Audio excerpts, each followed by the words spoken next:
नमस्कार दोस्तों, मैं हूं ममता तिवारी और आप सभी का स्वागत करती हूं मेरे चैनल ममताज वे में।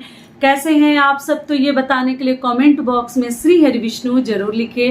तो चलिए दोस्तों, आज हम इस वीडियो में जानेंगे बैसाख माह के शुक्ल पक्ष की मोहिनी एकादशी कब है, एकादशी का व्रत हमें कब रखनी है, एकादशी तिथि कब से प्रारंभ हो रही है, कब समाप्त हो रही है, पारण का शुभ मुहूर्त क्या है और एकादशी व्रत के दौरान हमें किन किन बातों का ध्यान रखनी है, तुलसी जी की पूजा करें ना करें और भी कई ऐसे महत्वपूर्ण बातें आज हम इस वीडियो में जानेंगे।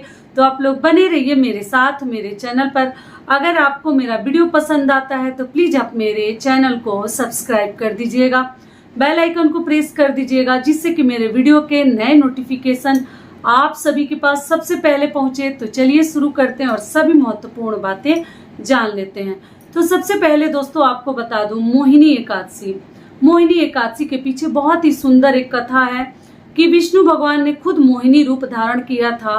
कि बहुत सारे लोग एकादशी का व्रत रखते हैं, लेकिन कुछ लोग जो है दोनों पक्षों की एकादशी का व्रत रखते हैं, जैसे शुक्ल पक्ष की और कृष्ण पक्ष की।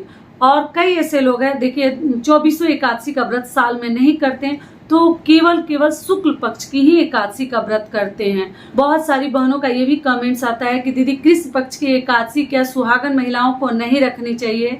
ऐसा माना जाता है कि मतलब आसपास लोग कहते हैं कि जिनके हस्बैंड नहीं रहते, पति नहीं रहते, दुर्भाग्यवश वही महिलाएं रखती हैं। तो ऐसा नहीं है। देखिए बहुत सारे लोग, देखिए ऐसा माना जाता है ना, एकादशी व्रत खुद के लिए होता है और हमें मोक्ष की प्राप्ति होती है। जो लोग भी एकादशी का व्रत करते हैं, ऐसा कुछ नहीं है कि जो लोग कृष्ण पक्ष की एकादशी करते हैं तो ऐसे लोग ही करते हैं, कोई भी कर सकता है। लेकिन अधिकतर आपको बता दूं, बूढ़े बुजुर्ग लोग अधिकतर एकादशी का व्रत करते हैं। तो आप लोग ऐसे भ्रम में ना पड़े, जिनको जो भी एकादशी का व्रत करना है आप लोग कर सकते हैं, लेकिन जिनसे नहीं हो पाता वो केवल साल में 12 ही एकादशी का व्रत करते हैं, जैसे शुक्ल पक्ष का अधिकतर लोग करते हैं। और आगे आपको बता दूं, देखिए एकादशी के दिन का नियम यही है, एकादशी व्रत रखने से पहले 10वीं तिथि के नियमों का पालन हमें करनी चाहिए। तो 10वीं तिथि आपको बता दूं कि एकादशी का व्रत इस साल 2024 में शुक्ल पक्ष की एकादशी कब है, 19 मई को। दिन क्या है, रविवार। रविवार के दिन हमें एकादशी का व्रत रखनी है, ठीक है। और शनिवार के दिन आपको जितने 10वीं तिथि के नियम विधि है सभी का पालन करनी है। 10वीं के दिन शनिवार है तो कई लोग बाल नहीं धोते हैं। शनिवार के दिन बाल धोने से ग्रह खराब होते हैं, लेकिन व्रत त्योहार में इतना नहीं लिया जाता। आप लोग या तो शुक्रवार को भी बाल धो सकते हैं, तो शनिवार को लहसुन प्याज मत खाइएगा, वरना आप लोग शनिवार को बाल धो लीजिएगा। क्या कीजिएगा, जब वैसे व्रत पड़ गया है तो लहसुन प्याज आपको नहीं खानी है और अपने बाल धोकर स्नान करके शुद्ध सात्विक भोजन आपको करनी है। लौकी की सब्जी वगैरह आप लोग खा सकते हैं, मसूर की दाल, बैगन, मूली ये सब नहीं खाते हैं, लहसुन प्याज का सेवन नहीं करते। इस बात का ध्यान रखिएगा, हमेशा हर वीडियो में हम लोग बताते, फिर भी सोचिए कि इस वीडियो में देखिए याद कराना जरूरी है। ये हो गया। उसके बाद से आपको क्या ध्यान रखनी है कि अगले दिन हम जो है एकादशी का व्रत रखते हैं, और एकादशी के व्रत में पूरे दिन ये व्रत जो है निर्जला नहीं है, फलाहारी वाला व्रत है। आप फल फ्रूट जूस सब ले सकते हैं, चाय पानी सब पी सकते हैं। और उसके बाद से विष्णु भगवान की हम पूजा करते हैं। अगर आपके आसपास नदी सरोवर है तो एकादशी के दिन भी आप लोग नदी में जाकर स्नान कर सकते हैं। और रविवार का दिन है तो पीपल वृक्ष की तो पूजा नहीं करनी चाहिए एकादशी में।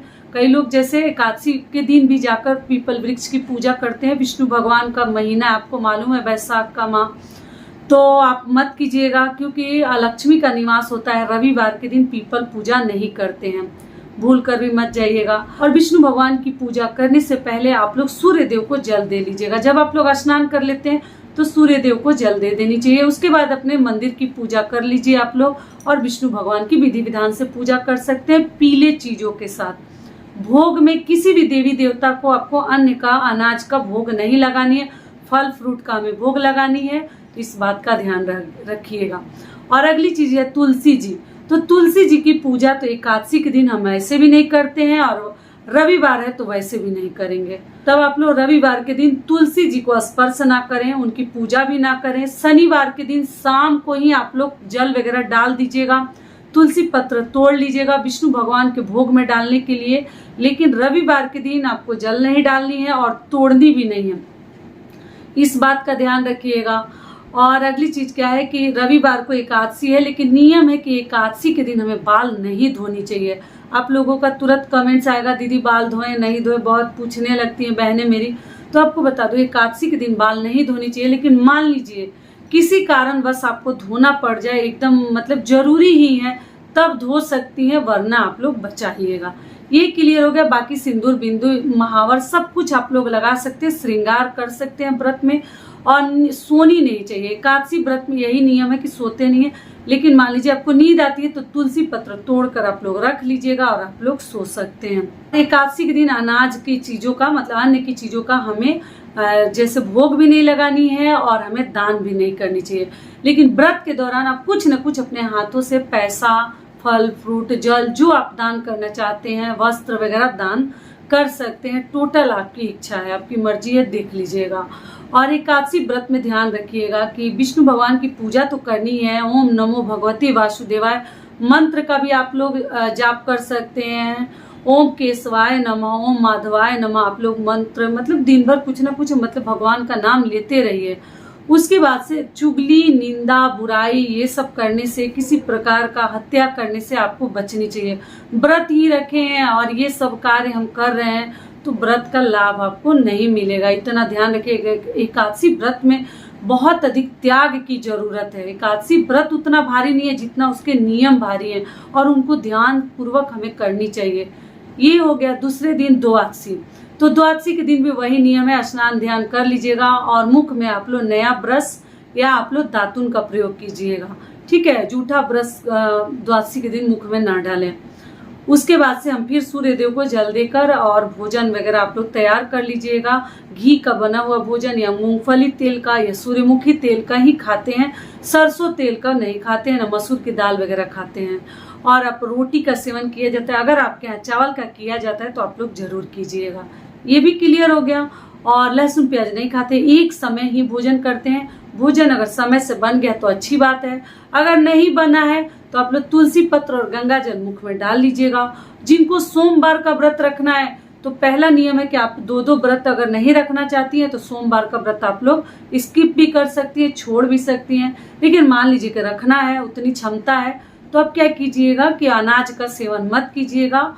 आप जो है तुलसी पत्र और गंगा जल मुख में डाल लीजिएगा। शिव जी की पूजा पाठ करके फल फलाहार पे या जिस विधि से आप लोग करते हैं, एक समय भोजन करते हैं मीठा, तो देख लीजिएगा। उस प्रकार से सोमवार का भी आप लोग व्रत रख सकती हैं। ये क्लियर हो गया। और भोजन अगर सही तरीके से बनाई है, शुद्धता को ध्यान में रखते हुए, तो आप भगवान को भोग भी लगा सकते हैं।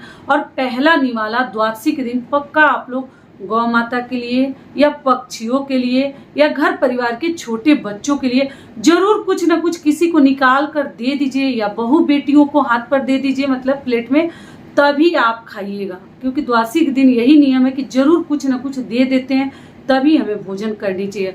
और उससे पहले दोस्तों आप लोग चाहें तो देख लीजिए, आप लोग अनाज का जो है दान कर सकते हैं। अनाज देने का जगह नहीं है तो आप लोग पैसे का दान कर सकते हैं। सारी बातें क्लियर हो गई। और एक समय भोजन करके उस दिन भी सोते नहीं है, कुछ ना कुछ कार्य आप लोग कर सकते हैं या आप लोग तुलसी पत्र डाल मतलब बांध कर सो सकते हैं द्वादशी के दिन भी। और शाम से आप कुछ भी खा सकते हैं, पी सकते हैं, कोई दिक्कत नहीं है। सारी बातें क्लियर हो गई। लहसुन प्याज भी खा सकते हैं, सरसों तेल भी खा सकते हैं।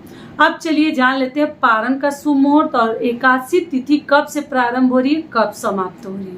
एकादशी तिथि प्रारंभ हो रही है 18 मई सुबह 11:22 पर और एकादशी तिथि समाप्त होगी 19 मई दोपहर 1:50 पर समाप्त हो जाएगी। ऐसे में उदया तिथि को ध्यान में रखते हुए हमें 19 मई को एकादशी का व्रत करनी है, दिन रविवार को। अब चलिए जान लेते हैं पारण का शुभ मुहूर्त। तो आपको बता दूं, मोहिनी एकादशी व्रत पारण का शुभ मुहूर्त है 20 मई सुबह 5:28 से लेकर 8:12 तक आप लोग पारण कर सकते हैं। तो ये वीडियो मेरा यहीं तक का था। फिर मिलती हूँ एक नए वीडियो में, तब तक के लिए नमस्कार। स्वस्थ रहिए, सुरक्षित रहिए और जहाँ कहीं भी रहिए खूब खुश रहिए। और अगर वीडियो पसंद आता है तो चैनल को पक्का सब्सक्राइब कर दीजिएगा और वीडियो को लाइक कर दीजिएगा। धन्यवाद।